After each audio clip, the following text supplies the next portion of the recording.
Story number 1. 5 truths I kept from myself. The radio was not mine. The voice knew my name. The road had no exit. The map lied. And I was already on someone else's route. If you've ever chased a midnight horizon across a desert, you know how the world shrinks to a ribbon. And the ribbon becomes a vow you're terrified to break. I told myself I would never steer toward a town that wasn't there. That was before an address started appearing in places addresses don't live. Call it fatigue if you want. Call it superstition. When a system starts sounding like a person, and a person starts sounding like a system, you're supposed to pull over and breathe. I did the opposite. I kept my foot in it, certain that movement itself was a kind of safety I could spend like cash. I run freight because distance used to feel like control. Out here, I count the white lines, the fuel stops, the log entries, and the quiet bargains I sign with the dark. My name is Zion Matthews, and I know the habits that keep a driver alive.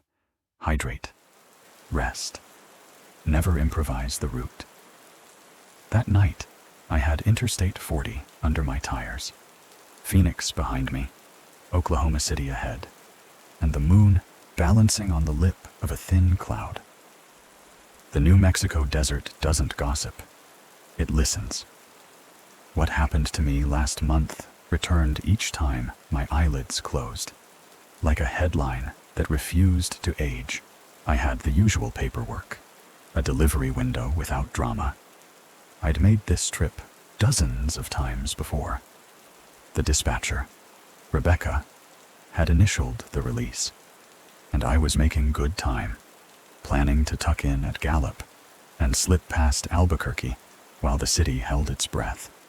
Then the company radio opened, as if a hidden latch had turned. The voice that flowed out wore Rebecca's voice, but the vowels felt waterlogged, like a recording the ocean had been chewing on. Unit 47, this is dispatch. Need you to make an additional pickup in Roswell before your Oklahoma delivery. Roswell would shear hours from my clock. And the Corona drive she read off didn't belong to any memory I owned. I asked for confirmation. The reply arrived bent, as if each word had been pushed through old cloth. Customer is Meridian. Storage Solutions. 1847. Corona Drive.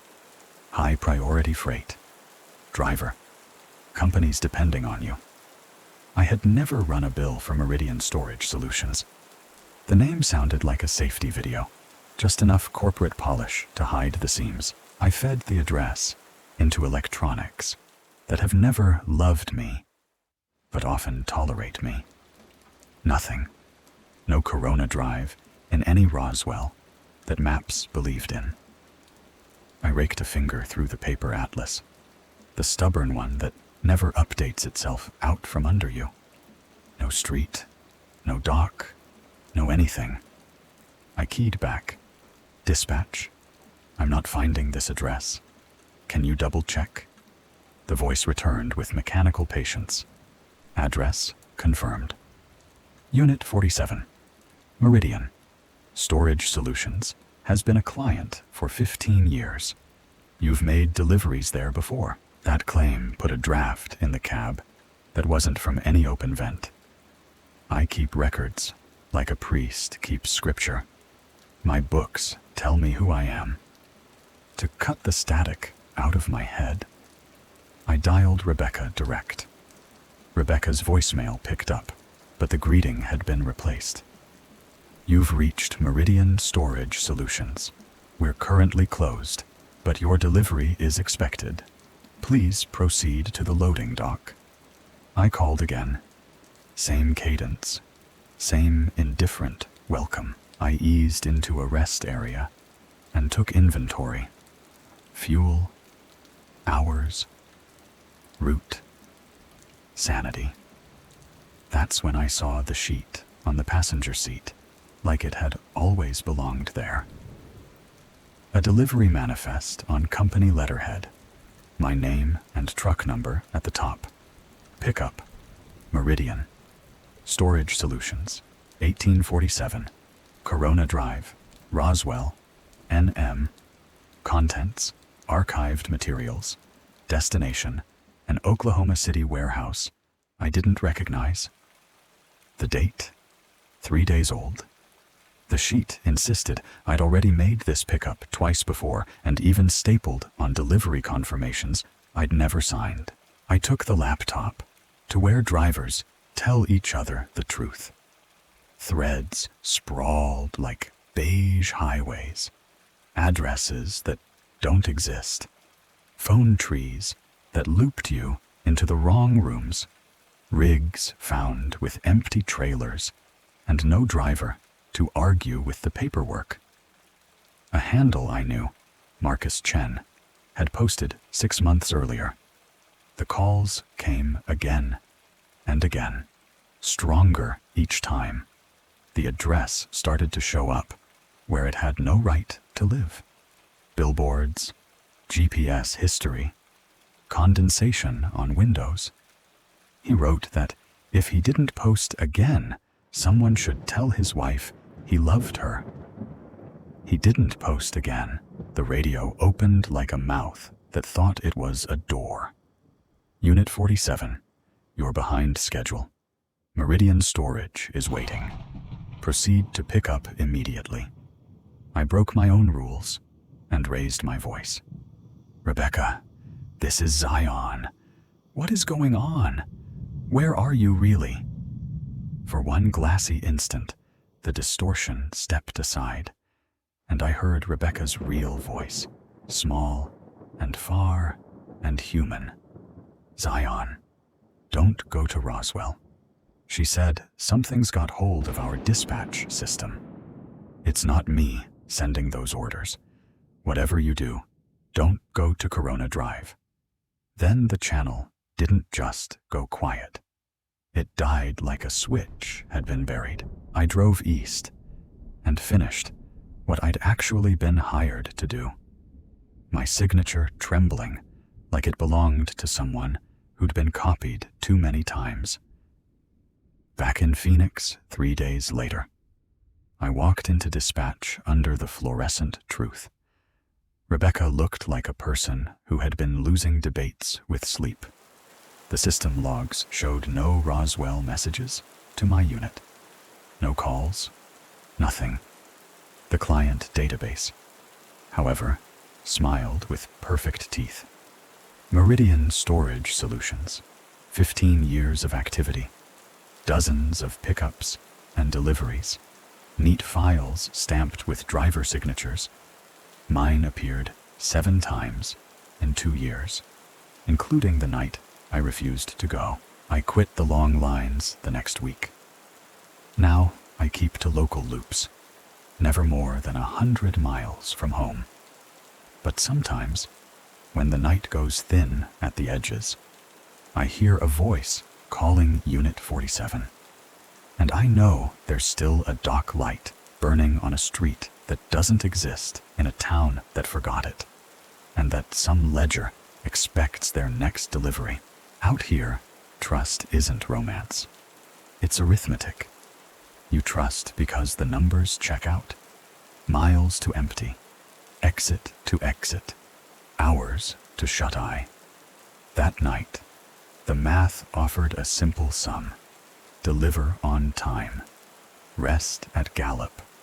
Cross the plains before dawn. The detour was not a detour.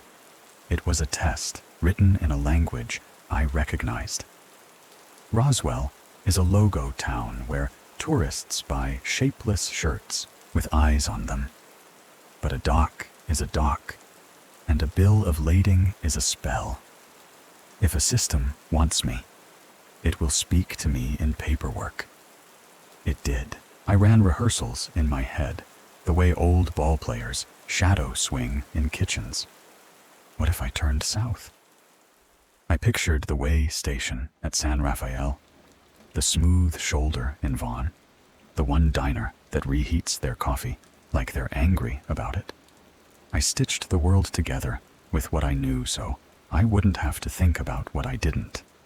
Every time the picture settled, the address tore a neat hole through it. 1847, Corona Drive. The numbers marched in an order that made a crooked sense, like they'd been chosen to pass as real, rather than to convince.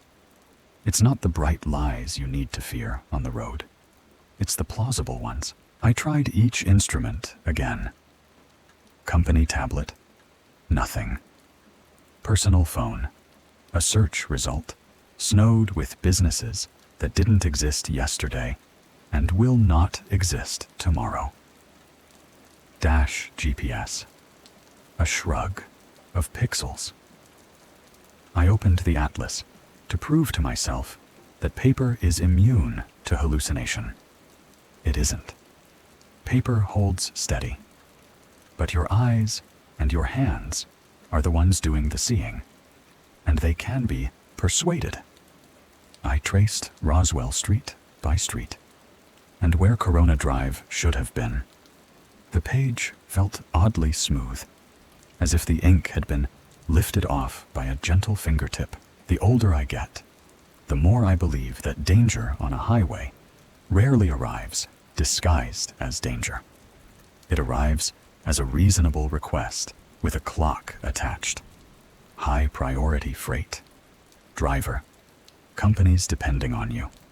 There are men who will run a truck through sleet because somebody typed urgent. There are others who will ignore the plea because they know urgent is free to say and expensive to do. I wanted to be the kind that verifies first. I keyed the mic, asked the question you already know, and was fed the assurance you've already heard. Address confirmed. Client for 15 years. You've made deliveries there before. I gripped the wheel and told myself a story. Maybe this was a back-end database with a different municipal layer. Maybe Roswell had annexed some elbow of land that hasn't been drafted onto our maps. Maybe the client had registered under one name and badged their gate under another. But the voice didn't sound like persistence. It sounded like programming, like something that couldn't imagine why a person would argue with repetition. Maybe you've had this sensation. Your name spoken in a room where no one should know you. I've driven storms that erased whole counties. I've nursed a transmission through a mountain grade like I was talking a friend off a ledge. I've never feared a voice. That night, I did. Not because of volume or menace, because it was too calm. Because it was the kind of calm that didn't contain a person in it. I tell myself, now that I passed the test you think I failed. I didn't go. But tests don't always grade yes, no. The important thing was not that I refused. It was that something had gotten close enough to me to ask. The first time it said my unit number, I felt seen. The second time, I felt counted. The third time, I felt owned. My cab is a house built of routed plastic and good habits. I keep the radio for practical mercy. Lane closures, weather inflections, the little favors strangers pass along. What spoke to me that night wasn't mercy. It had the rhythm of an escalation protocol. Initial request, reiteration, urgency, implied consequence. Unit 47, you're behind schedule.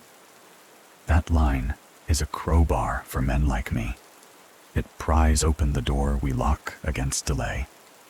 I didn't let it in. I want to tell you that courage looks like a broad-shouldered word.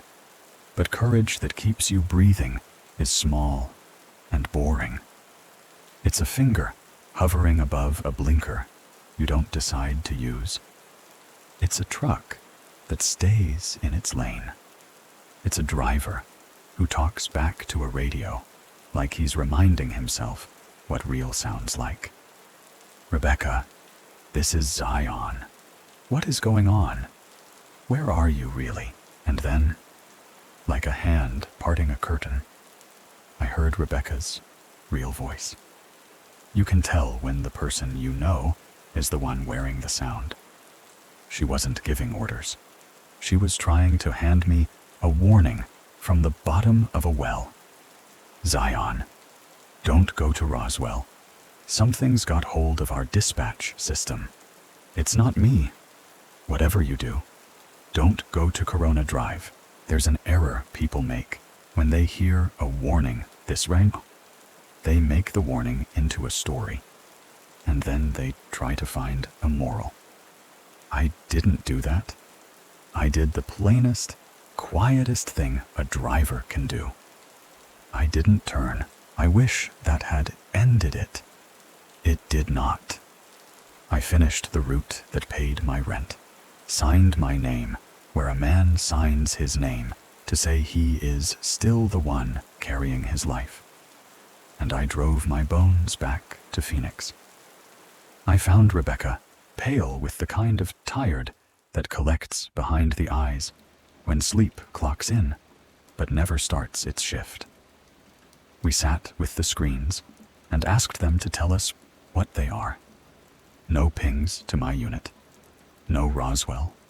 No calls. The logs washed me clean of what I had heard. Then we opened the client register. If you've never felt a spreadsheet threaten you, you think I'm exaggerating.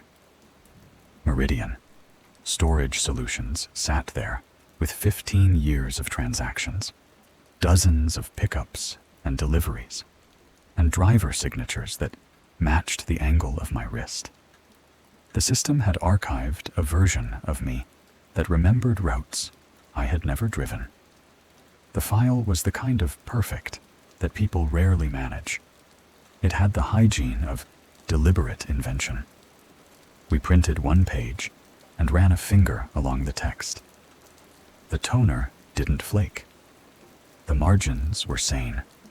Someone, or something, had done the unglamorous work of making it look exactly like a day at the office. I took my fear and did something useful with it.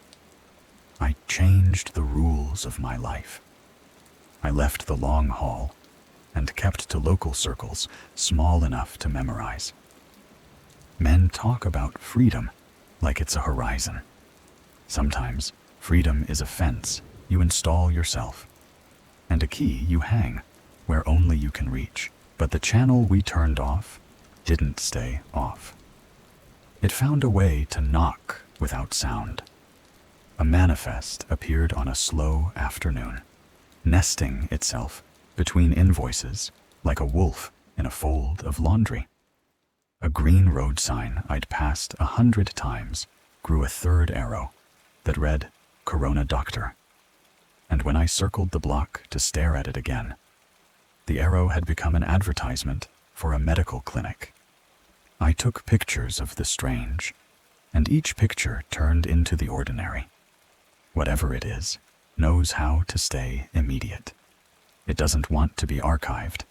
It wants to be obeyed. A month later, the address stopped asking me to come. It started behaving like I already had. The message arrived at 2:17 a.m., a time that belongs to hospitals and men who can't sleep. Reminder: archived materials awaiting pickup at 1847 Corona Drive. Dock 3. Driver: Zion Matthews. ETA: confirmed. The preview tile showed a red pin floating in tan desert without roads. I didn't tap. I set the phone down like it was an egg I didn't want to crack, and watched the clock argue with the wall. The next days, the pin learned new disguises. It rented space in a gas pump screen between weather and lottery. It scrolled past on a gym's LED banner, sharing air with a special on personal training. It printed itself on a tiny placard that should have listed fire code and occupancy, but instead read Meridian Storage Solutions in clean sans serif, followed by proceed to the loading dock. I took photos. Later, each photo showed what had always been there: weather, lottery, occupancy. The address refused to be captured. It only wanted to be present.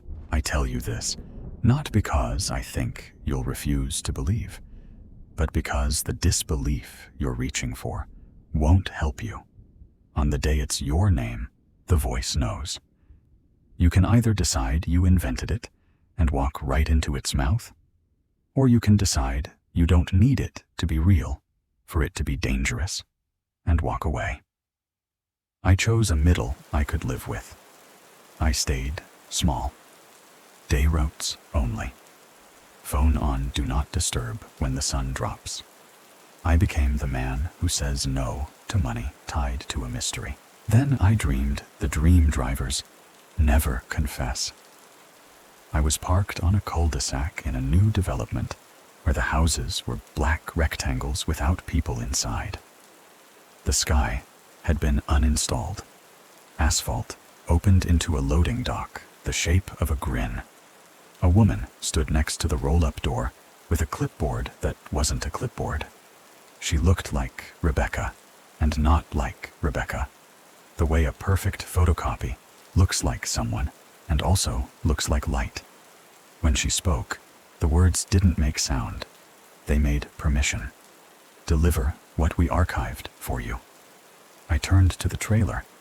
It was empty, and the emptiness felt indecent. Like showing up to a funeral without a name to mourn. I woke and did the least dramatic, bravest thing I could. I didn't tell a soul who would try to fix me. I did not give the address any more surface to cling to. I drove my circles, hauled my soap and paper and barrels of something that smelled like pennies. I wrote my own signatures until they felt new again. You expect a moral? I don't have one. I have a boundary. If a voice calls your unit number with that careful patience bureaucracies keep in jars, verify it 3 different ways, and then verify your fear. If Meridian is only a quirk in a dying switchboard, I'm a fool. If Meridian is a hunger that lives in a network, I'm a man who learned not to feed it. If Meridian is neither and both, then listen. When paperwork starts writing you, set the pen down. I don't know what the missing driver saw. I don't know if Marcus Chen followed a sign that no longer existed once it had finished using him. I know this. Routes make ruts in us. Mine used to run from desert to plains and back again. Now my route is smaller. It fits in my pocket when I lock my door. But when the night thins and the refrigerator hum is the only witness, I still hear a polite voice clearing a lane through the dark. Unit 47, Meridian. Storage is waiting. Proceed to pick up immediately. I keep my hands still. I let the radio be a box I do not open. And I try, with whatever courage the quiet makes available, to remain undelivered. Story number 2. I used to believe roads were honest. Miles in, miles out. Nothing hidden between. On Highway 287 that winter, distance learned to lie. The scale house ahead glowed like a promise and kept none. By dawn, I had paperwork proving I'd carried the dead. By morning, I wasn't sure I ever really left. I introduced myself the way I always did on the radio. I'm Hayden Torres, owner-operator, 15 winters into the grind. A man who once thought routine could tame the night. Routine failed me the hour I rolled north of Rollins and saw the illuminated placards. Portable way station ahead. The wind cross-cut the cab. the kind that slants snow into a private, white tunnel. I was pulling nothing but my history. Empty trailer, tools bungeed tight, coffee cooling in the stainless mug. The run was Denver to Billings first, then south to Laredo. I knew this corridor like scar tissue. Or I thought I did. They set their barricades in the churning drifts, cones that didn't tip, lights that didn't flicker. A uniform waved me over. Sateson Mitchell, his nameplate claimed. Big frame, gray hair breaking from under a hat. The sort of winter face that says I've done this my whole life. He asked for a routine inspection, voice level, hands steady. Routine is a lullaby. I let it sing me to sleep. I eased the cab into the chute, brakes hissing into the cold, and stepped down. Snow climbed my boots, tightened the laces with ice. He asked me to open the trailer. I told him what I believed. Nothing back there but empty space. The latches were stiff. The doors swung outward under the scale lights, painting the interior a clean, clinical white. And then the beam of his flashlight found their shapes. 3 bundles, plastic pulled tight and cloudy, rope cinched like stubborn thoughts. Duct tape crosses silvered their middles. They were centered on the floor where freight usually rides. Weight pressed flat by time. I had a sentence ready. Officer. I swear. But my mouth learned a different language. The sick sugar breath of decay that takes ownership of the air and tells your body, this is not a place for the living. His posture changed. The friendliness salted away. Mr.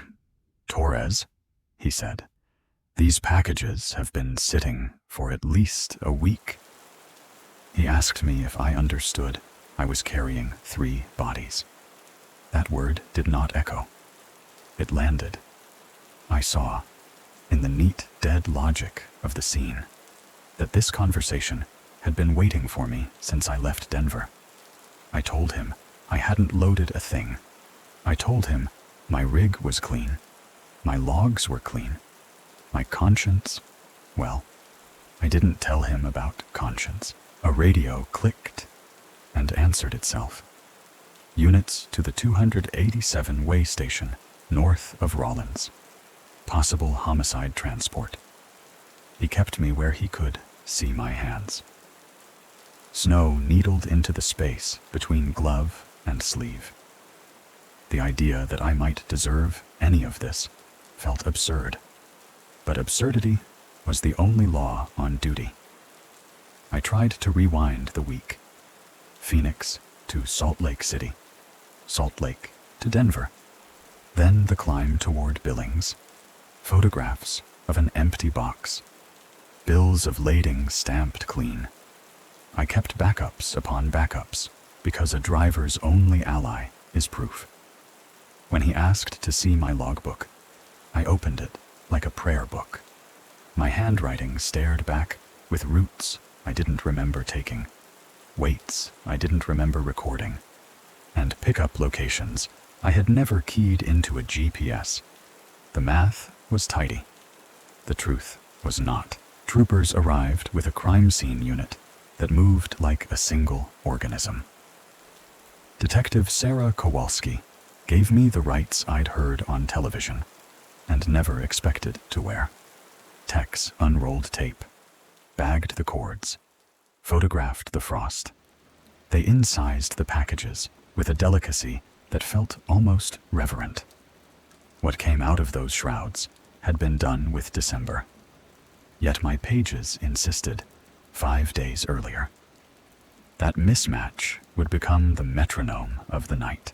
Detective Kowalski slid a clipboard between us, manifests declaring that I had transported deceased individuals for final rest services. Signatures looped in my hand. Timestamps marched like soldiers. 4 separate pickups. Addresses: a funeral home in Ely, Nevada, spelled wrong on one sheet as Elaley, a mortuary in Grand Junction, Colorado, others in towns that burned like spent matches when you tried to find them later. The sheets wore my DOT number, my company letterhead, my name, like clothes they'd stolen off my chair. Footage arrived next, parceled in from truck stop cameras. Me, in a pale midnight halo, lifting long parcels into my own trailer. No struggle, no hurry. If I was a person in those frames, I was a person without weather. I raised my head once to a lens and saw a version of my face that didn't remember me. The eyes were a smear of darkness, as if my pupils had swollen to swallow the world. The hands worked without permission. The body obeyed without debate. They didn't charge me. Not that night. They kept me 72 hours, not because jail could hold what was happening, but because procedure had to pretend it could. I made calls the way you throw a rope into fog. Insurance, a lawyer, a couple of old hands from the CB boards who'd seen every scam and most of the supernatural. Anybody heard of a company called Final Rest Services? I asked the internet like it was a priest. A driver's post surfaced from 6 months back. Jude Martinez. He'd found cargo that didn't belong to his memory. He had manifests, too. He had footage. He was headed to the FBI field office in Denver to say the words, "mind control." That was the last line he wrote. His rig turned up abandoned on Interstate 76. The trailer was scrubbed of meaning, and Jude was not there to accept or refuse the conclusions. Patterns declare themselves if you give them time and a bulletin board. Drivers with empty trailers that weren't empty. Companies with numbers that wouldn't resolve. Faces on cameras, moving sleep-drunk, docile, efficient. Some disappeared like thrown stones. The rest sat in small rooms, explaining the impossible to tired people trained to only hear the probable. Kowalski tried to contact the other rigs that, in my memory, had shared the scale that night. Their tags led to vehicles scrapped years ago. DOT numbers belonged to dead companies. Licenses were expired or fake. When they pulled the Waystation feed, it showed only my cab sliding onto the pad and settling there like a confession. The lot was otherwise a stage without actors. I remembered greeting other drivers, trading misery for laughter. The camera remembered snow, and one man arguing with a heave of steel. I learned a new rule. A place can be counterfeit and still leave real paperwork. It can make phone calls, stamp receipts, pass inspections no one ordered. Wyoming had no record of any portable inspection scheduled for the entire month. Their rosters had no Sateson Mitchell. The badge he wore matched a template, not a person. The cones and the lights and the radio traffic were all expertly done by something that didn't need a payroll department. They released me because the story was too sharp to hold, the way a blade is too sharp to put in your pocket. A prosecutor knows when evidence wants to eat the hand that feeds it. I drove south to Texas on knotted sleep, then sold my rig, because sometimes you have to cut loose the thing that makes sense only to the past.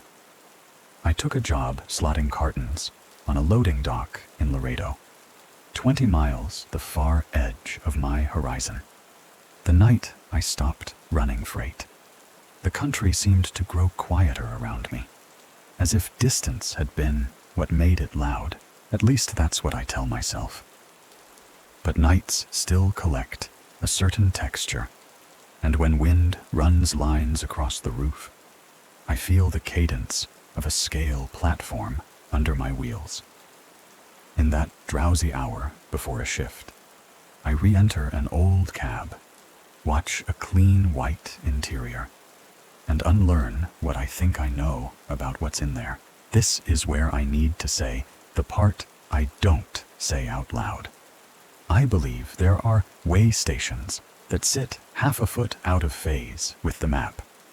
I believe some functions of the state, inspection, verification, the counting of weight, are costumes the night can rent. I believe certain roads trespass through old arrangements none of us remember agreeing to. I believe, because belief makes orbit around the heaviest fact I own. The paperwork was perfect. I've replayed the faces I loaded, because that's what they were. Faces wrapped tight in that dull plastic. Even the tightest wrap leaves a suggestion. I've thought about the distances those bundles traveled without my permission, and all the miles in my odometer that I cannot ethically claim as mine. What else did I touch? What else did I deliver? When you ghost drive your own life, the mirrors don't show you. That's the part I can't forgive.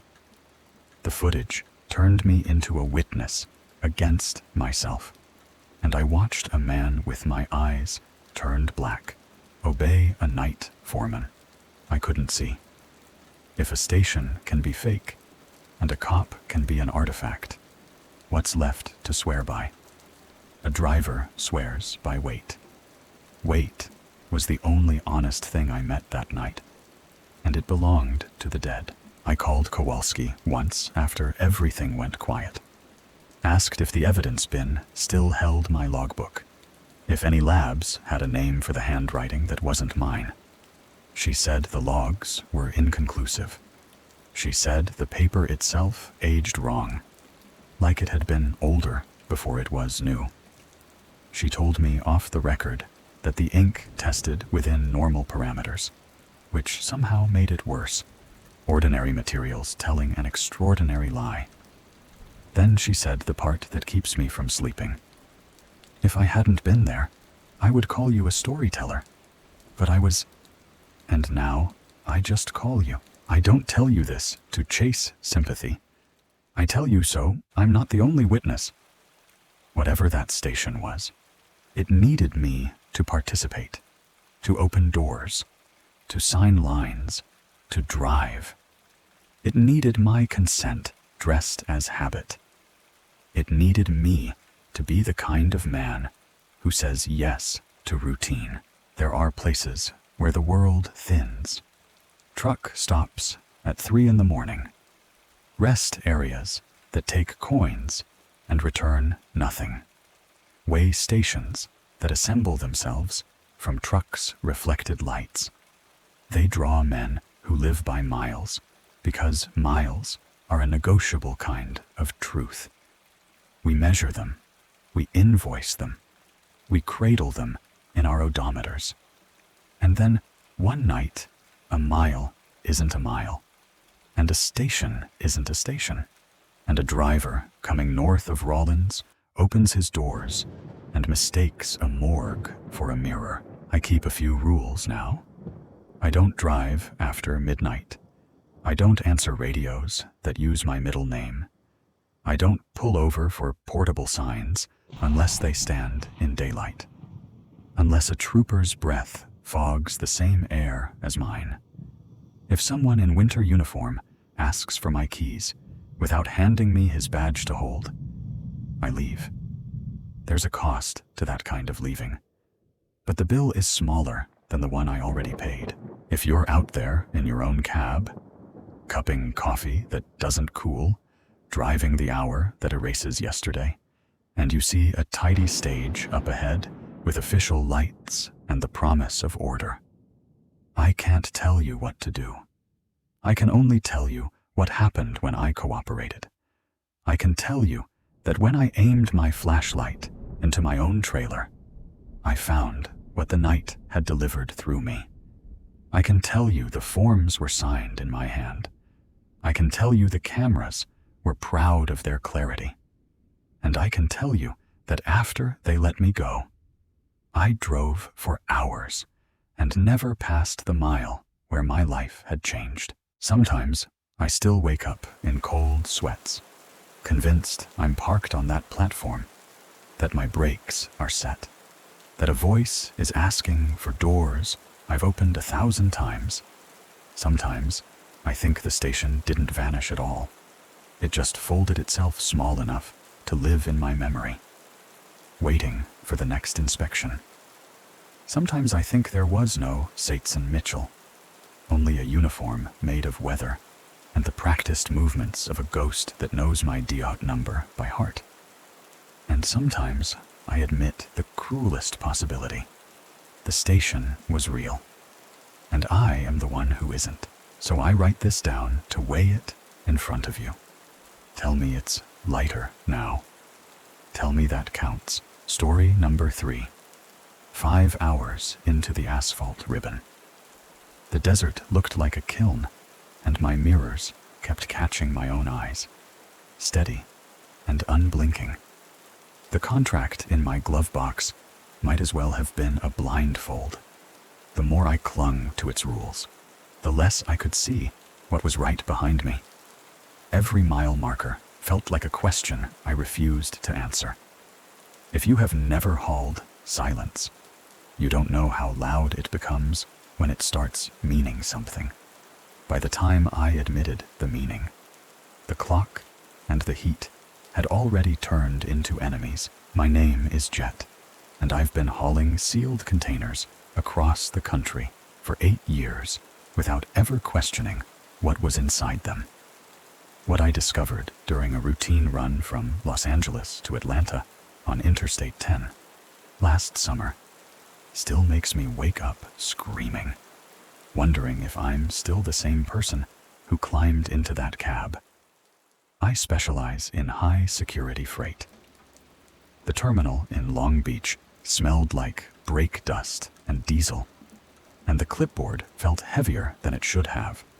The kind of loads where you sign papers promising you'll never break the seals, never ask questions, and never deviate from your 003406 route.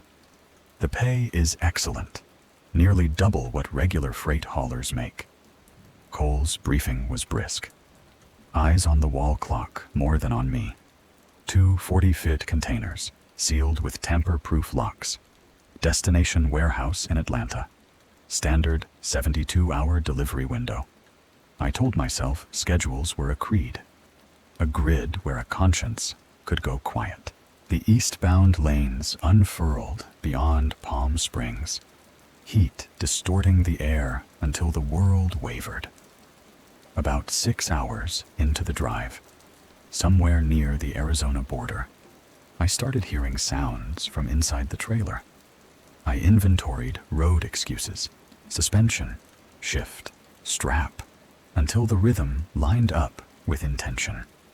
It was tapping, like someone knocking on metal from the inside. 3 short, 2 slow, returning like a code that had forgotten its alphabet.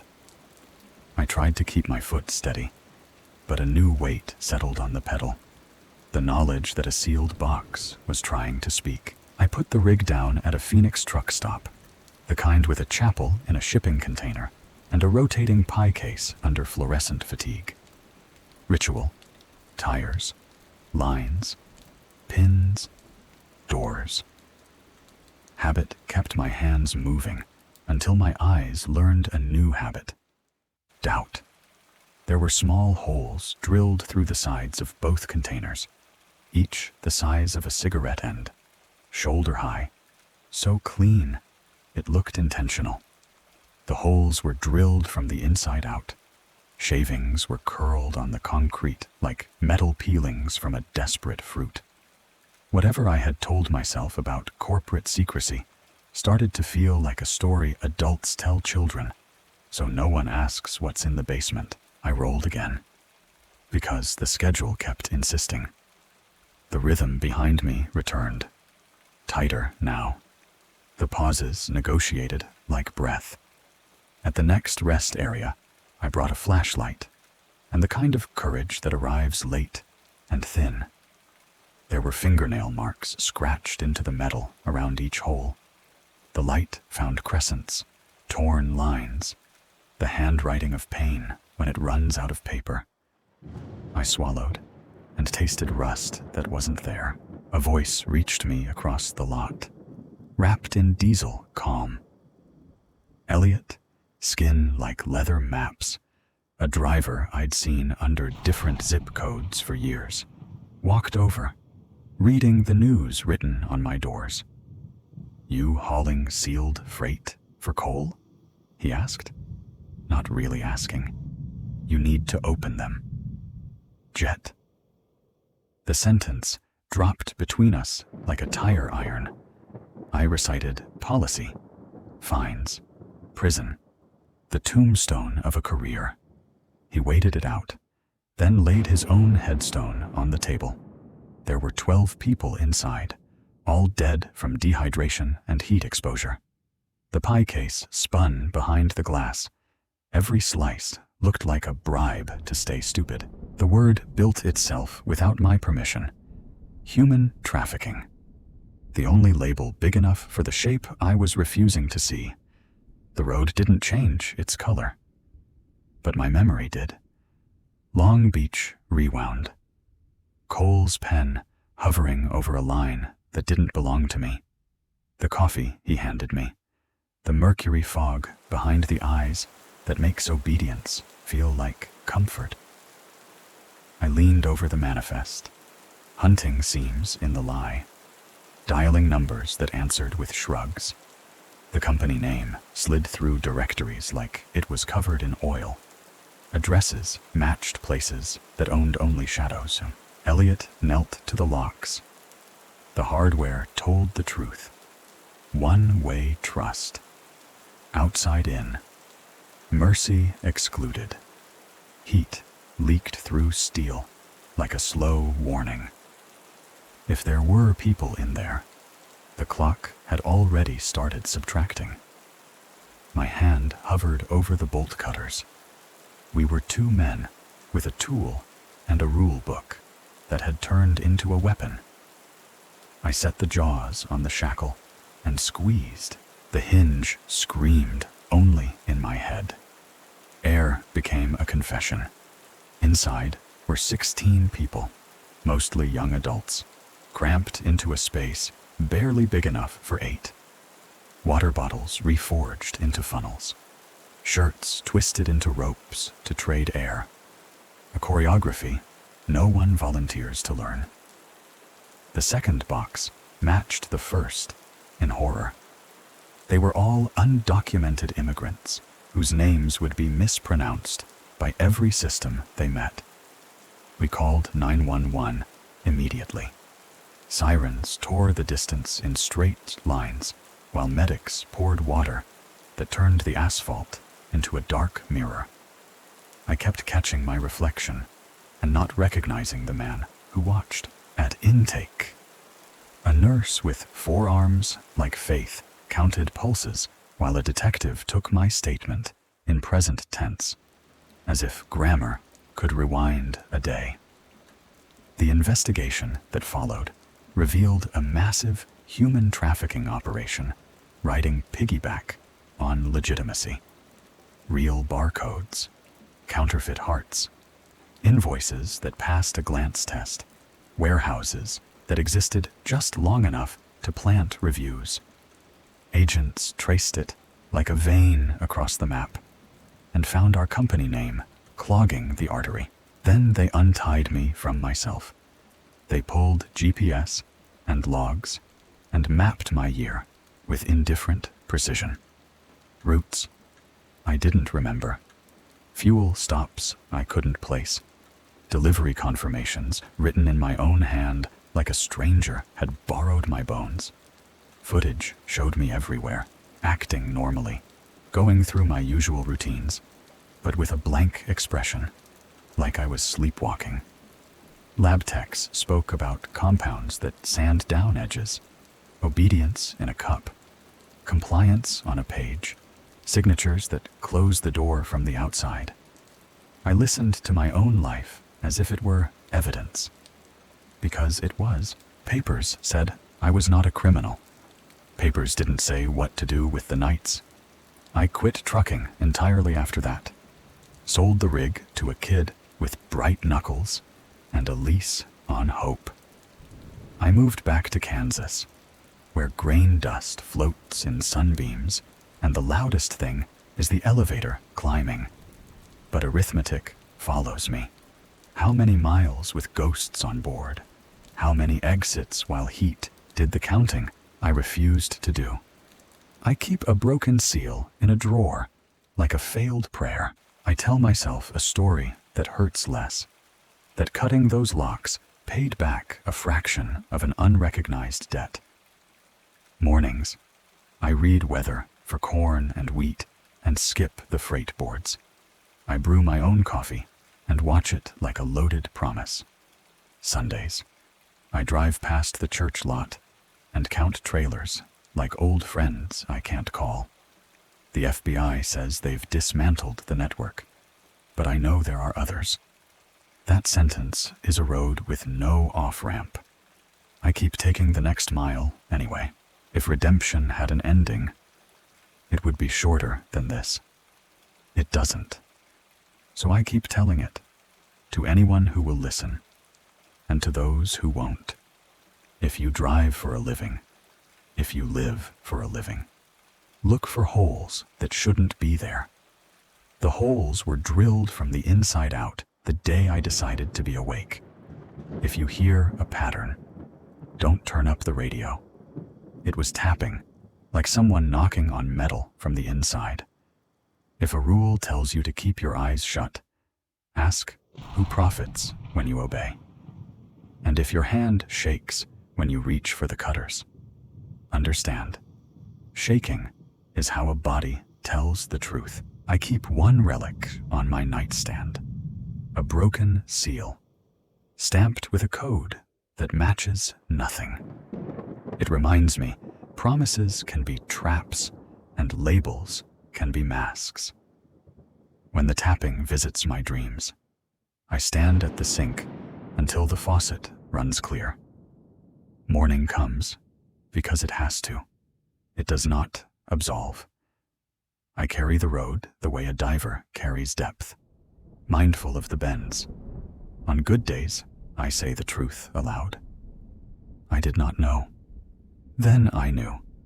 Knowing is a job that doesn't clock out. If you're hearing this out on I-10 or 40 or 80, take this along. Check what others depend on you, not to check. Read the seals for the lies they can't help but tell. Count the holes at shoulder height.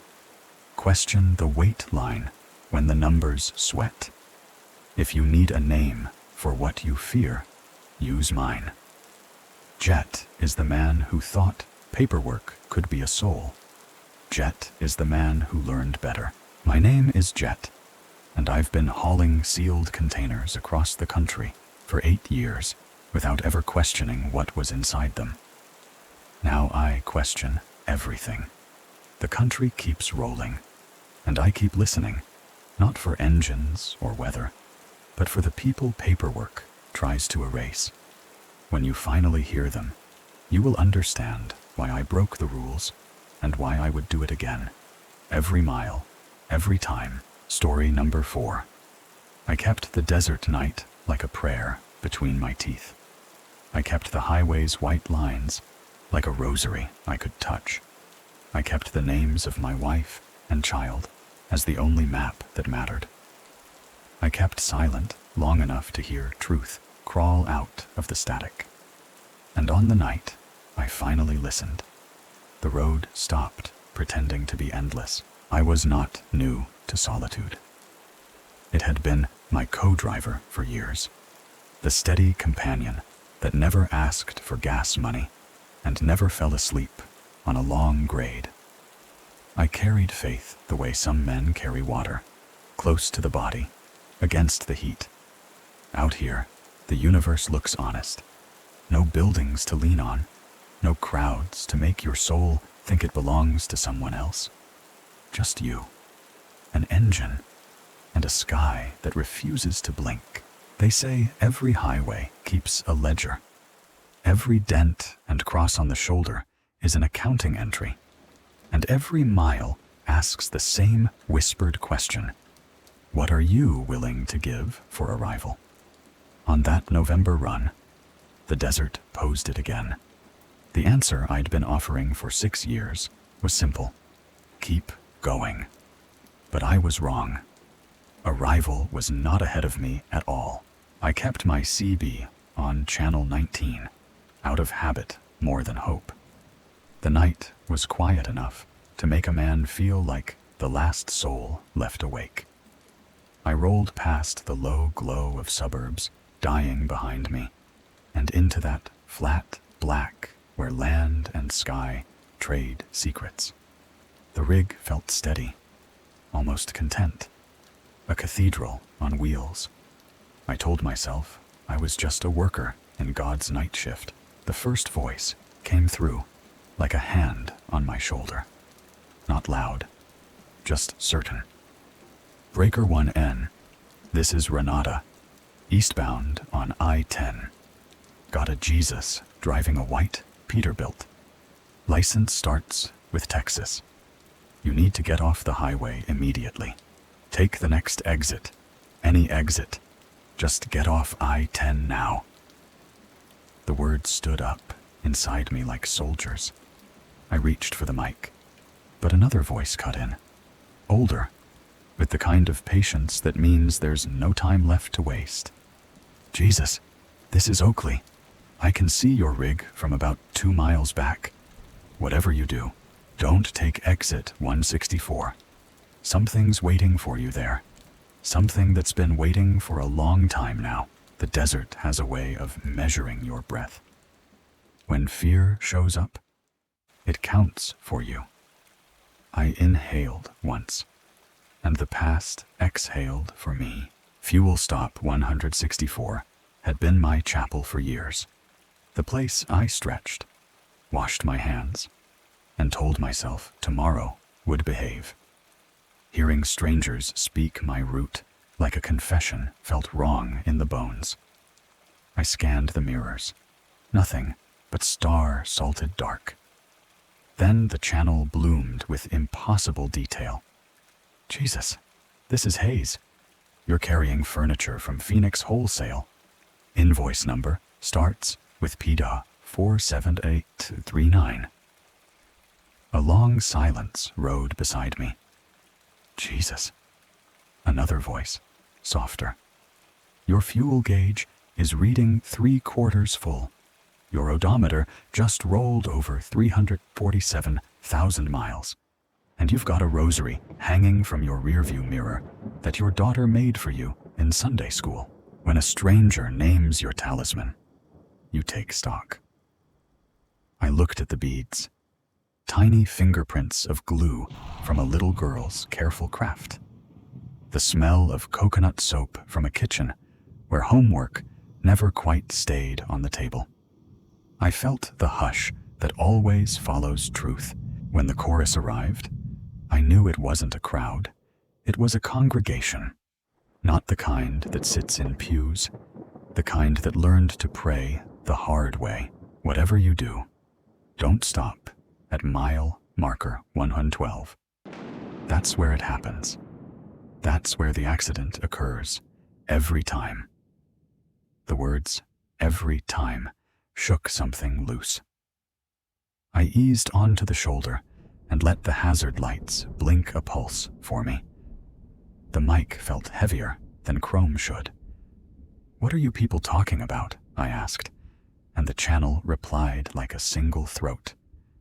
The accident that kills you. Jesus. The accident that happened 6 years ago. The one you've been trying to prevent by driving the same route over and over. But you can't remember because you die every time. I have been a believer all my life, but some truths require surrender before they offer proof. I flipped open my logbook. The date looked right, and then refused to hold still. The numbers rearranged like startled birds.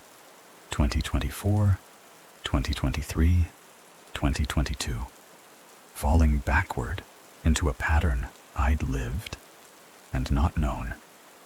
My hands shook, not from caffeine or weather, but from the realization that I had become the kind of story truckers tell one another to stay awake. Jesus, Renata said, gentler now. You're a good man, a faithful man, but you've been dead since November 15th, 2018.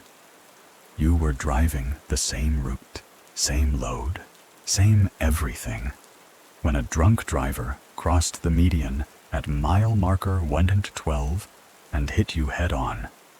Your wife Maria, your daughter Sophia, they're alive.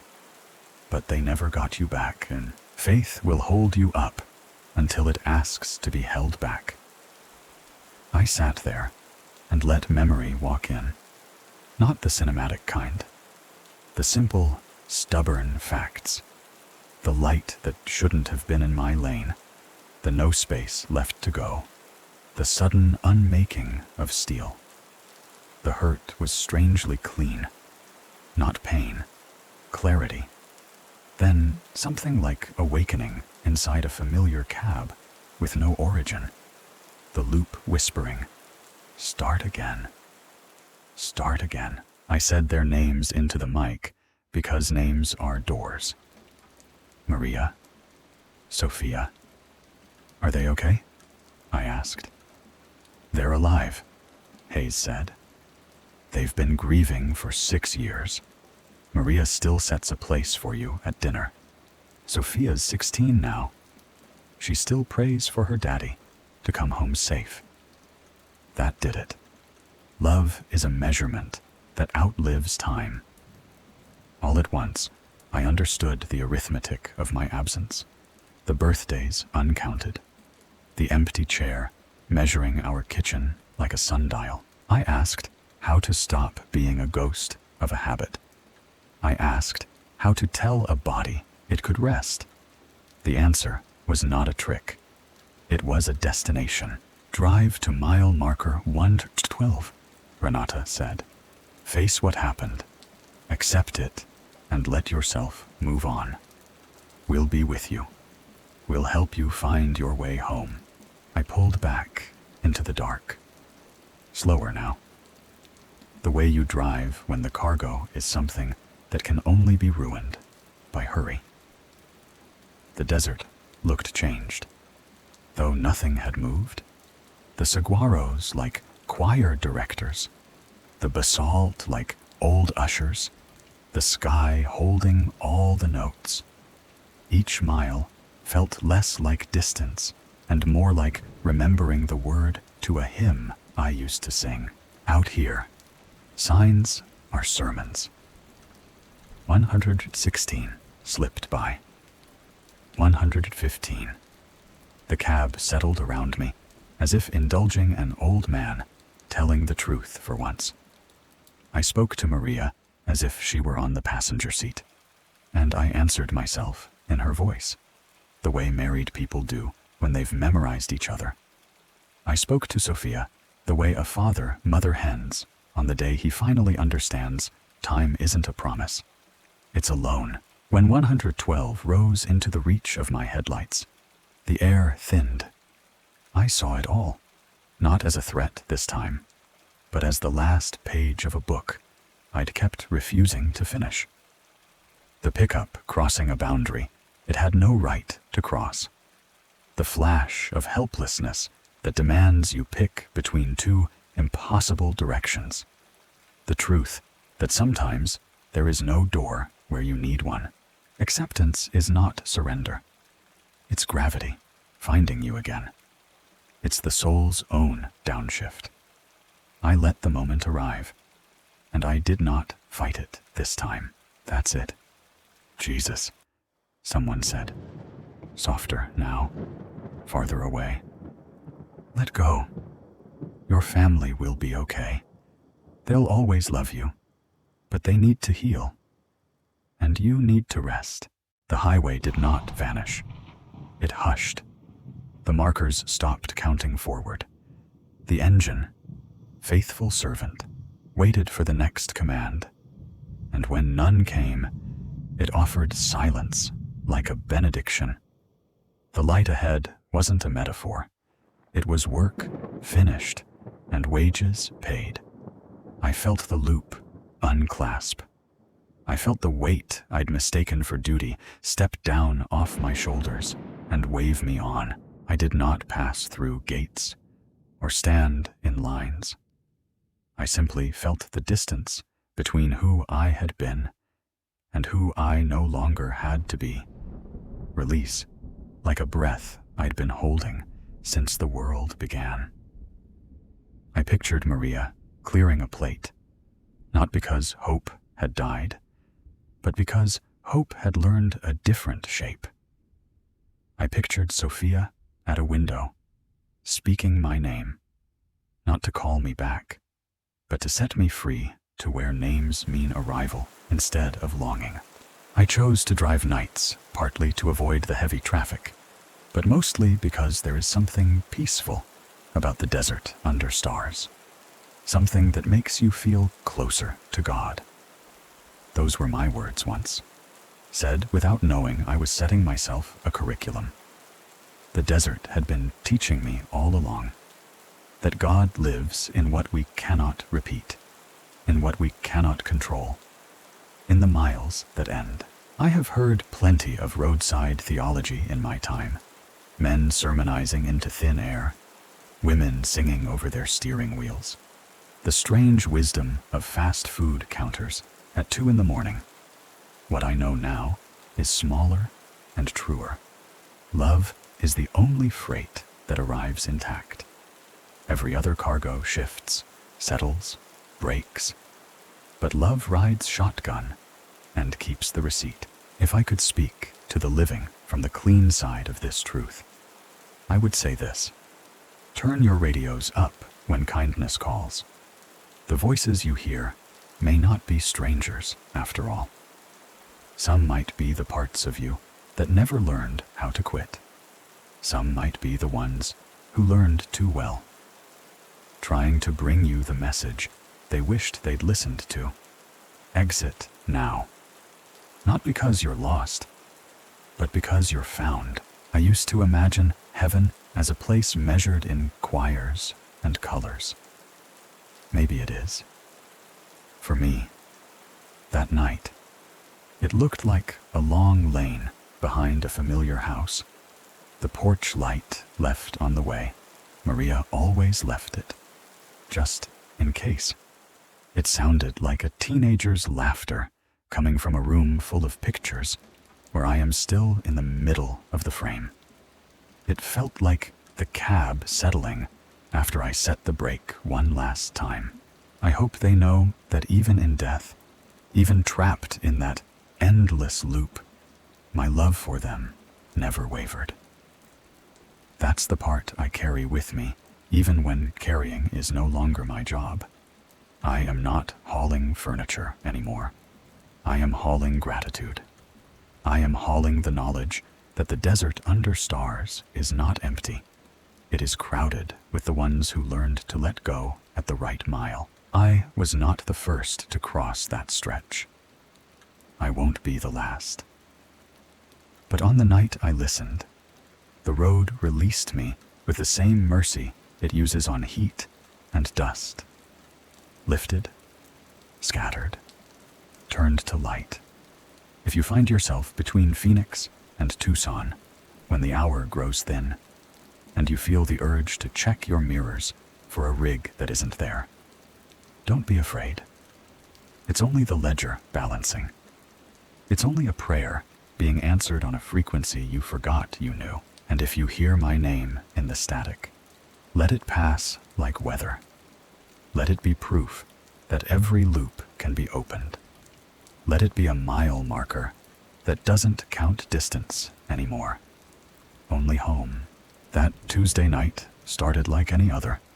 Picked up a load of furniture in Phoenix, bound for a warehouse in El Paso. But this time, instead of trying to prevent it, I accepted it. As my truck and the memory of the accident began to fade around me, I saw a light ahead that was brighter and more beautiful than anything I'd ever seen on the desert highways. Somewhere beyond the desert and the highways and the endless miles of asphalt, I'm finally home. Story number 5. The storm wanted my attention and offered only water for proof. The road narrowed until it felt like a choice instead of asphalt. The radio knew my name before she told me hers. The past charged interest and collected in the dark. And in her lap, a leather bag waited like a verdict. I've spent 11 years harnessing a diesel heart to the country's nerves, measuring my days with way stations and my nights by the slow pulse of mile markers. Everything I care about fits in the passenger seat or the logbook. Coffee gone cold, a map smudged at the folds, a pen that bites when I'm tired. One rule rode with me, the only one that never rattled loose. Never. And I mean never. Pick up a hitchhiker at night. That rule had carried me through whiteouts, dust storms, and the kind of fog that makes sound feel like fabric. It survived all those miles until the night I learned rules aren't fences. They're memorials. US 33 through West Virginia is the kind of highway that takes your measure without asking permission. The mountains don't move. They wait for you to understand them. That night, the rain turned the windshield into a veil and the wipers into a futile ritual. The cab smelled like wet rubber and long hours. I had a load of machinery buckled down and a schedule pretending it was made of math instead of weather. On good nights, you could forget yourself and become a wheel rolling forward. This wasn't one of those nights. She appeared where the shoulder widened before it narrowed again. A figure under my high beams, soaked through. Her stance more determined than desperate. Reddish hair pasted to her scalp, jaw sharp enough to look decisive. A leather bag locked against her ribs by both arms. I coasted and felt conscience put its foot on the brake with me. The window motor groaned down, and in came the smell of wet pine and runoff. She leaned toward the opening and offered a sentence without ornament. "Please," she said. "I have to get to Richmond. My family. It's an emergency." The rain did the talking for both of us. Her name was Maxine. She said she'd been dropped off hours ago by another trucker who took the winding route to Charleston. She didn't shake or sob. She inventoried. Where, when, who, how far. Practicality can be its own alibi, and that's the one she wore. I told her to climb in and apologize later to my one good seat. Water ran off her coat to the floor mat as if the cab were a gutter. She held the bag like it carried a heartbeat that didn't belong to her. When her eyes moved, they took attendance, tachograph, gauges, my logbook, the CB mounted to the dash. She settled when she saw the radio, the way a person relaxes near a witness. We rolled east. Conversation obeyed the road. Curves made us quiet. Straightaways made us talk. She asked about routes, like someone studying escape lines. I asked about the bag, like someone who already regretted being curious. She answered nothing and everything. It's for home. That word didn't sound domestic. It sounded like a location with paperwork. The CB was off. I'd cut it to escape static that felt like grit in the ears. I hadn't cut it hard enough. The speaker breathed, then gathered itself, then pushed out a sentence that had no business in my cab unless someone else had brought it. Remington, don't stop. She knows. I reached for the switch and caught her hand closing on my wrist. The grip was all knots and tendons. No tremor. Drive, she said. I took the hint and the highway. The message stayed behind like a shadow that couldn't keep up.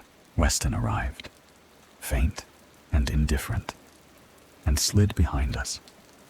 On the shoulder sat a sedan with its driver's door ajar, the interior lit by courtesy bulbs that made the rain look like falling thread. Maxine braced herself against the seat, as if resisting a turning tide. "Keep going," she said. "Don't stop. That's not my ride." The CB inflated with sound again. More voices now, each fighting the same narrow path to my attention. When the deepest voice forced its way to the front, I felt the sentence like a toe chain tightening. "You have something that doesn't belong to you." I didn't answer. The truck spoke for me by holding its line. I asked the question anyone asks when they realize they've already agreed to more than a ride. Her answer didn't argue. It confessed. She had made a delivery once, years back. "I delivered something I never should have. I made a trade on this highway years ago. Ever since I've been trying to get home before they catch up." She didn't specify they, and I didn't need her to. The night had already specified. The bag shifted in her arms, as if disagreeing with gravity. At a straightaway, I took the risk and pulled the zipper.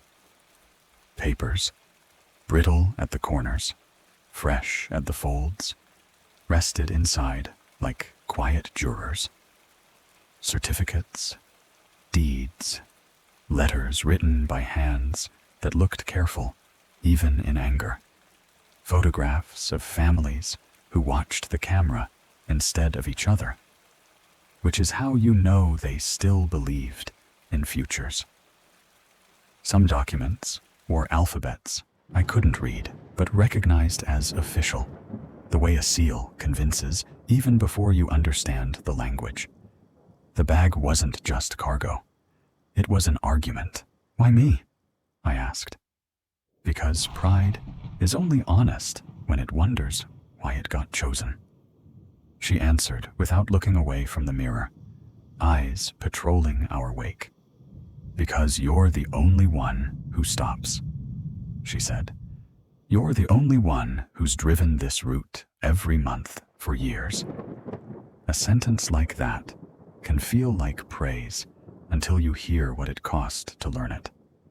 The headlights dimmed and returned, like a breath trying to regulate itself. The grade beneath us felt wrong, not steep or sudden, just recalculated. The trees did not lean, but the space between them seemed to populate with contours my mind mistook for faces. The cab cooled until my hands felt like objects I was borrowing. Halfway to Elkins, the radio quit pretending it was for a single voice. 100 instructed at once, all of them certain, none of them calm. They told me the same 3 things in a dozen ways. Keep moving. Don't investigate the shoulder. Don't parley with light. Every mile offered a tableau. A car with both doors open, hazard lights dead, wipers set at a speed that didn't match the rain anymore. Maxine's breaths shortened, counted, steadied, as if she were timing steps on a stair she thought might vanish. When I asked what she had traded, she didn't answer the object. She answered the consequence. "Help," she said. From the wrong ledger, the mirror filled with a white glare, not earned by halogens. The CB narrowed its chorus to a refrain, the kind that carves itself into instinct. Don't let her out. Drive. Whatever you do, drive. The pickup pulled even with my window, black enough to make the rain visible against it. The driver wore a hat pulled low, face made of shadow and angles, the kind of shape you remember more as posture than person. He gestured down, the order to cede the shoulder. The truck knew I would refuse before I did. I pressed the throttle, and the engine answered with reluctant authority. The pickup held pace longer than made sense, then peeled away into a field where no road admitted it, as if it belonged to a map that didn't speak to mine. Dawn doesn't absolve. It clarifies. Color washed into the clouds, and the trees turned into singular objects instead of a congregation. Richmond finally behaved like a place instead of a rumor. Maxine's voice thinned into air, sentences falling short of ends. 3 miles from her claimed address. She handed me the bag and spoke in the tone of someone reciting rules they didn't write. Deliver to the name on top. If I vanish, finish without me. Don't repeat my mistake. I nodded, because promising is easier than understanding. I set her down at the curb, as gently as you can set down a moving story. I turned to ask if she needed me to wait, and the seat offered only the impression of her weight and a wetness already choosing to evaporate. The bag felt heavier, which means I was now honest about its weight. The address took me to a row house with steps sanded smooth by seasons. The woman who answered the door carried decades in the places where laughter likes to live. She took the bag and gave me a sentence that turned gratitude into instruction. You stop when others keep going. Then she closed the door with the slowness of someone who knows closure is a ceremony. Back on 33, in the months that followed, the CB would sometimes find its own power and ask into the dark if anyone were headed toward Richmond with a passenger claiming emergency. Each time, I kept my eyes where the lanes insisted. A person can memorize a lesson so thoroughly it begins to sound like identity. Mine is uncomplicated and exact. Some rules you break only once. I changed the way I drive. I no longer try to beat time with distance. I try to beat debt with obedience. A road can seem like a neutral thing, a ribbon and a plan. Then it shows you its appetite. That night, the highway taught me that shelter sometimes looks like speed. I became a believer in follow-through. Deliver what you're given to the place it belongs. Refuse detours disguised as opportunities. Let the questions ride elsewhere. I couldn't stop thinking about the contents of that bag. Signatures made with carefully practiced loops. Names that looked like they were spoken out loud as they were written. To be sure they fit the mouth and the moment. Photographs of families holding each other with the awkward grace of people who still believe presence can fix more than it can. Some of the letters were addressed to names that no longer matched the faces. Maybe that was the trade. Continuity, purchased with erasure. The bag felt like a note passed between generations. The kind you're not supposed to open unless you're the person it names. I tried to reconstruct the original bargain. A night a few years back. A stranger with a vehicle and a voice designed for agreement. A promise spoken in a place where help cannot be verified. Maybe the price looked small then. One favor for another. A ride for a ride. A delay traded for safety. The problem is that certain favors reproduce. They make habits. They turn into roots. They learn the contours of a mountain road and wait at the places where the shoulder flattens just enough to host a mistake. I keep replaying that open door near Weston. The way the courtesy light made the rain look staged. In a generous version, the driver stepped out to relieve themselves of something heavier than luggage, and then changed their life off camera. The voices on the radio disagreed. They sounded like people who had offered kindness and been added to a ledger they never meant to open. They sounded like instructions drafted by regret. If you want the most impossible part, it wasn't the faces in the tree line or the dimming gauges. It was the certainty that the road had an opinion about us. I've run plenty of miles, enough to know asphalt isn't sentient. But that stretch behaved like an usher. It brought me the person I was designed to avoid, then insisted I carry her to the threshold she named. It made me earn the right to keep my rule by breaking it once for the right reason. Since then, I practice silence like a craft. I keep the radio off more nights than on. I let the tires stitch their hum into the floorboards. The world grows larger when you remove the commentary. And yet, near Spencer, there are stretches where the rig seems to lean, as if a hand presses the hood in reminder. Now and then, a phrase returns. Keep going. Not barked, not begged, inherited. I obey, because some refusals preserve fewer futures than a single well-timed surrender. People at diners want to know why I didn't keep the bag. Curiosity has its own religion and its own commandments. Mine forbid theft of meaning. The documents had a destination, and I had already been allowed to see more than belonged to me. When the woman closed the door in Richmond, I felt like the story had gained weight, not lost it, the way a knot holds better under tension. I left the steps feeling lighter and older by the same amount. I haven't seen Maxine again, unless you count the way rain on asphalt invents silhouettes. But some nights, the radio, even silent, feels like a throat that has decided to rest between warnings. When I pass a car with its doors open to the weather and its interior clean, I think about the ways goodwill can be converted into bait. I don't preach. I remember.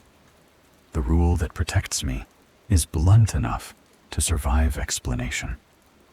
It sounds like cowardice to anyone who hasn't learned its arithmetic. If this feels like regret, it isn't. Regret wants revision. I want comprehension. I want to understand whether the pickup returned to a jurisdiction I don't belong to. I want to know how long that bag had been in circulation, whose hands had warmed its leather, which names it continued or erased. Those answers don't ride my lane. The interstate isn't a library. It's a conveyor. It offers one virtue. You can carry something for a distance without claiming it. What would I say if Maxine took the seat again?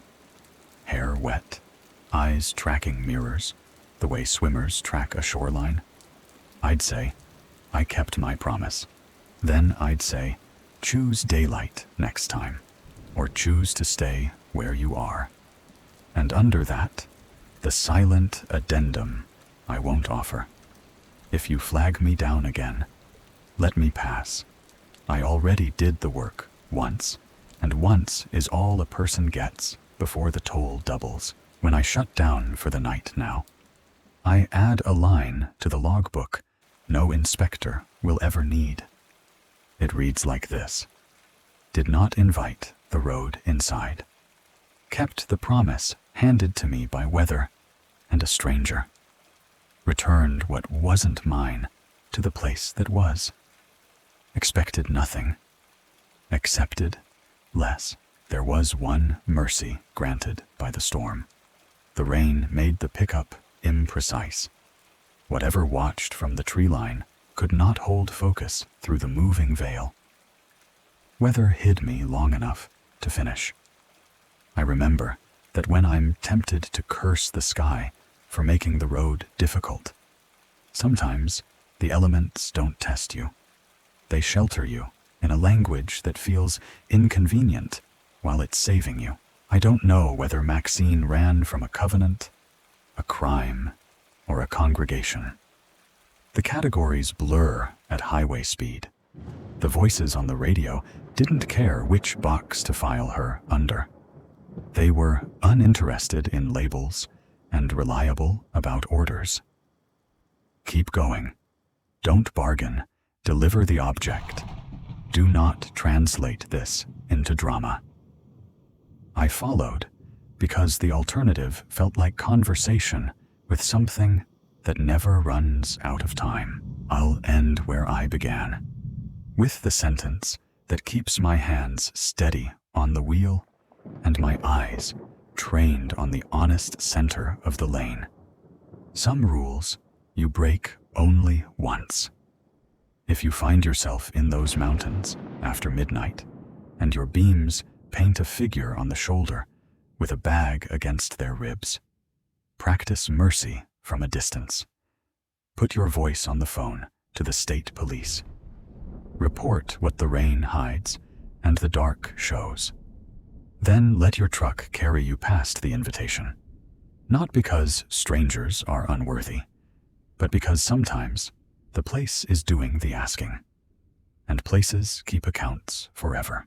Story number 6. I keep a log for everything except what haunts me. The books are tidy, the nights are not.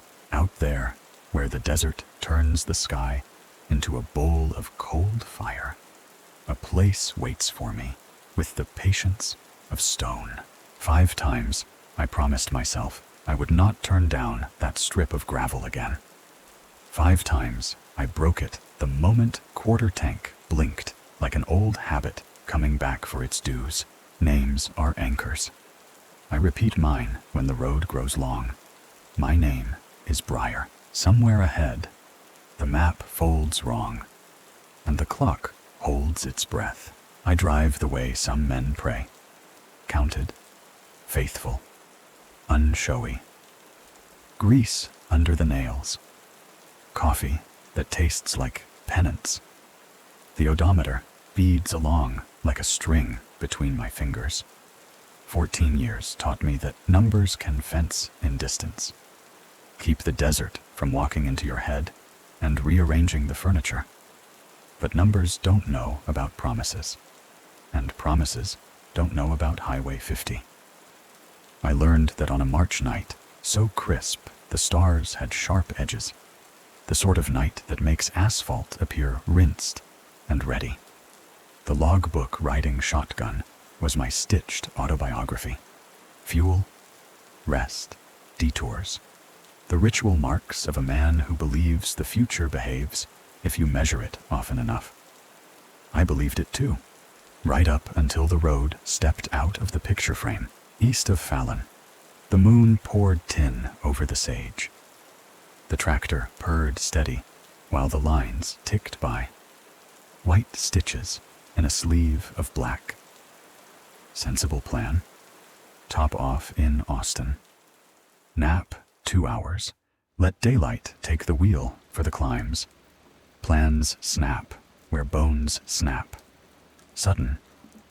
Decisive. I crested the hill where a small necklace of town lights should have rested, and found only pure basin and range. A plate of dark, horizon scraped clean. My screens insisted Austin was right there. The desert, older and meaner, declined to agree. Doubt drives quieter than fear. It sips at you.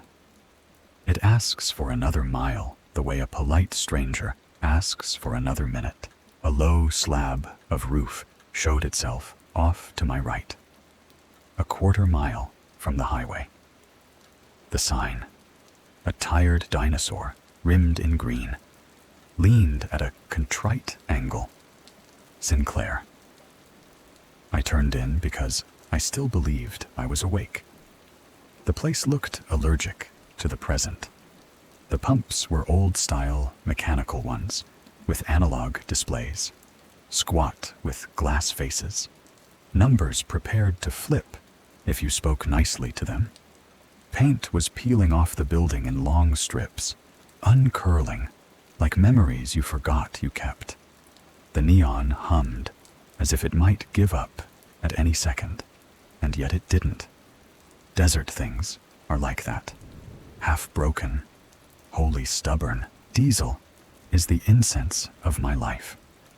I hung the nozzle and felt the tank take on the night, gallon upon gallon, weight creeping in like tide. I might have admired how the moon wrote its name in a rain puddle near the concrete lip if the paper taped to the pump hadn't turned my spine into wire. My name at the top, my signature at the bottom. The exact gallons I was drawing, dated 3 weeks earlier. I own 100 signatures for 100 road-bound ceremonies, receipts, inspections, the mortgage we signed back when the house had laughter. This was mine on a page I had not lived through. You can be methodical and still be wrong. You can be exhaustive and still leave the one door unlocked that the night needs. The shop door sulked in its frame, and I shoulder-at it once to make it behave. Inside, a single tube light painted a tired rectangle across a counter. A woman sat at the end of it, hands folded loosely, like she'd been in the middle of something and decided I was more interesting. Danielle, the tag said, patience. The face said, back again, Briar, right on schedule. Just like always, the words hit with the weird little shock you get when a stranger calls you by a childhood nickname. She slid a receipt my way. The date read tonight. The timestamp read 6 months from tonight.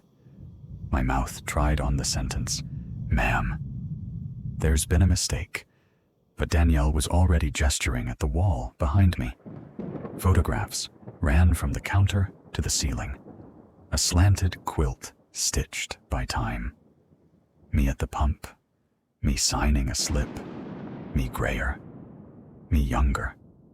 Jackets I used to own, and coats I couldn't recall buying. In every frame, I wore the same look, that dawning blend of recognition and protest, like a man realizing the house he built sits on someone else's foundation. There is a specific hush in desert rooms in the hour before dawn. You can hear your bones sorting themselves. Danielle placed a ledger the size of a family Bible on the counter and opened to the middle. Page after page bore the slope of my name.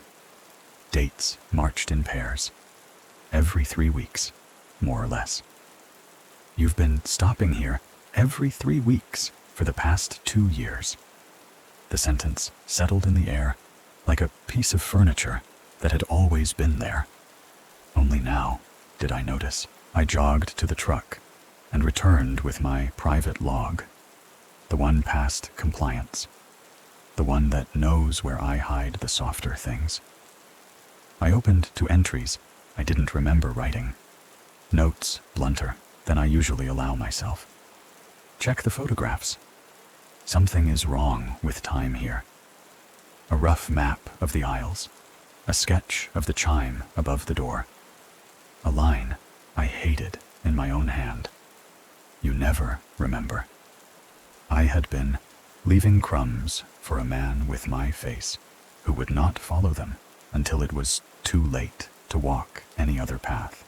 Grief doesn't only live where you hurt. It rents the rooms you keep tidy and waits behind the door marked routine. How long has this been happening? I asked, though I'd already read the answer. Long enough to learn your tells, she said. Long enough to know that not remembering is part of the remembering. From beneath the counter, she drew a manila envelope, soft around the corners. My name squared across it, in a hand I could pick from a crowd the way a hound picks a trail. You told me to give you this when your eyes started reading rooms instead of receipts. That felt like now. So I broke the seal. The letter had my cadence and my self-persuasion, the way I argue myself through storms. It cut and kept cutting because it knew where I kept soft places. It told me plainly what mileage had blurred. Sarah died in the accident. It named the call that sawn my life into before and after. It said what I would not. I had trained my roots around the wound, orbiting the last happy mile like a pilgrim who mistakes motion for devotion. It underlined the superstition that ruled my steering hand. The fuel gauge always hits quarter tank at exactly the same spot. The loop brings me here whether the trip makes sense or not. I sat on a stool because my legs didn't have good ideas. When I finally found speech, it sounded like confession. I keep driving because motion looks like purpose. If I stop, the silence might tell me I'm alone in it. Danielle nodded in a way that wasn't triumph. Time works differently here, Briar. Most folks think they're moving forward because the scenery changes. But this place is in the seam between minutes. You come when you're at quarter tank in your courage and full in your denial. She didn't smile. She didn't have to. The ledger was grin enough. There are nights when I cannot tell whether the road is bringing me home or siphoning the very idea of home out of me. I walked the aisles and learned their small museum. Glass jars with penny candy labels. Nobody prints anymore. Paper maps offering routes, modern screens forgot. A postcard carousel with sunsets that had faded into a common beige. Dust lay undisturbed in the shape of someone who stopped showing up years ago. I thought of Sarah, of the way she kept a list on the fridge and drew little stars next to groceries we never forgot, like coffee and hand soap and kindness. Then I thought of how grief teaches you brand new forgettings. Birthdays, passwords, the last time you slept without bracing for a phone to ring. Back at the counter, the envelope had another page taped to its back. My handwriting again, urgent from some day when I had believed ink could fix a thing, if only it were sharp enough. This fuel stop was my purgatory. I'd underlined was twice like a man casting a spell over a place he's afraid to leave. The version of me who wrote that believed that naming a loop ends it.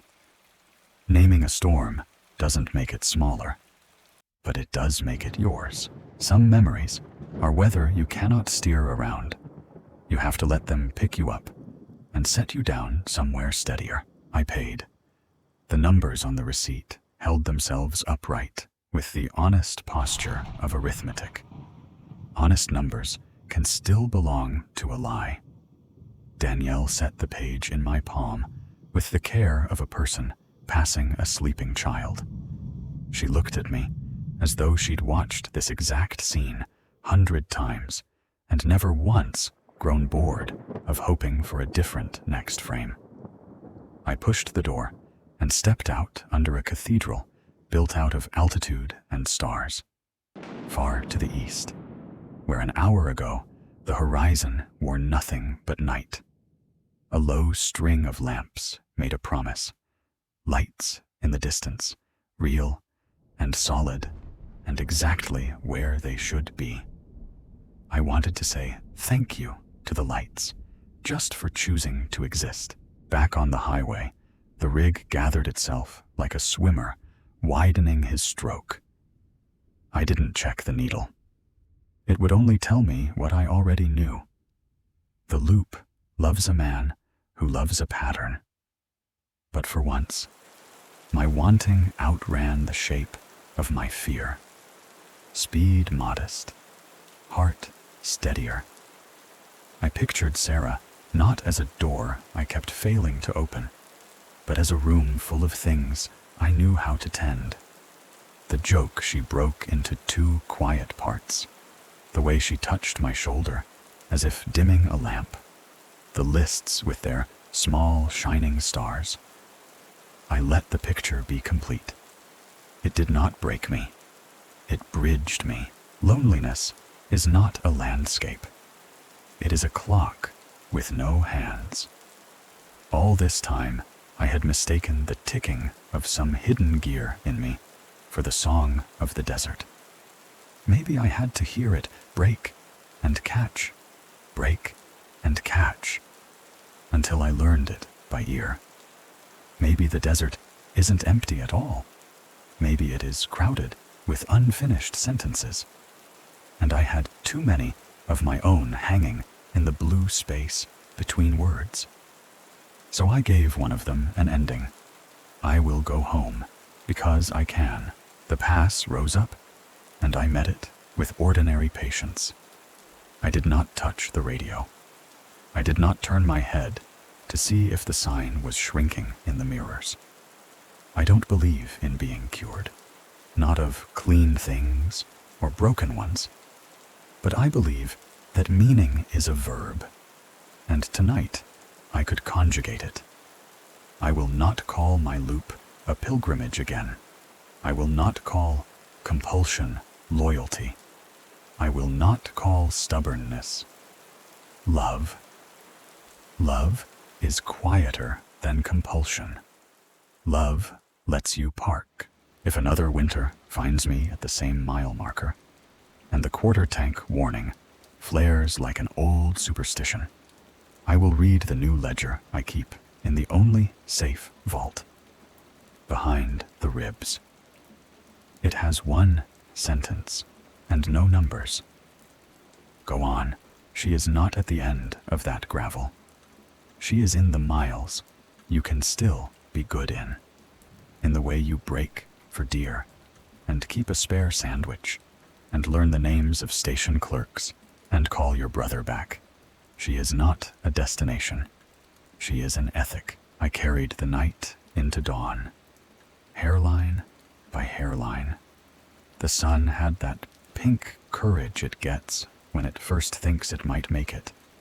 I breathed. Not a heroic thing, just the normal version. I watched the desert soften from iron to linen and wondered how many mornings I had traded for the small, cold thrill of not knowing what hour it was. A ranch fence freckled the shoulder with nail-head shadows. A hawk rode the air above a wash that only remembers being a river. I wanted to call this beauty, or forgiveness, or both. I settled for calling it enough. At the rest area, I pulled over and wrote a page for the book that lives past compliance. It didn't look like my old entries. No timestamps, no gallons, no chain of custody of a single mile. Just a letter to the man who would angle for the loop. You are not a pilgrim at this shrine. You are a man trying not to feel. Feel, anyway. Pay and go. Do not wander the aisles to see if the past will change brands. It won't. Then I added 1 small star, the way Sarah would, next to a word I used to hate. Rest. No miracle wrapped the day in ribbon. The wind still shouldered the trailer. The brake lights of strangers still bloomed and died. The road still reached and reached. But the wanting that used to chase its tail in me found a straighter line. I aimed the nose of the truck where it was supposed to go and let the country add and subtract itself without asking me what it meant. I kept both hands on the wheel and let memory sit, not as a judge, but as a passenger who would tell me when to make the turn after the big red barn. We rode in a decent silence, the kind that doesn't punish you for keeping it, near Austin, real Austin. I fueled because fuel is what trucks drink. The pumps were new here, unsentimental and bright, numbers marching fast with smarts I didn't need. A kid with a cap that tried too hard asked where I was coming from. Reno, I said. I could have said 100 other things, and they would all have been true in stranger ways. But the kid needed what the screen in front of him understood, a city and a direction. He wished me a safe run. I wished him a day that didn't feel like swimming upstream in sand. There is one more truth I owe. I used to believe the road owed you a miracle for every hour you gave it. I don't believe that anymore. The road owes you nothing. It is just a long, patient instrument. You are the one who decides what song to play. Grief plays long, but it does not own the set list. I chose a different chorus, quieter, not because I am brave, but because I am tired of singing the old one and mistaking exhaustion for devotion. I finished the day with my trailer lighter and my heart too, because I had left something behind that did not belong in the cab with me. Not Sarah, never her. The loop.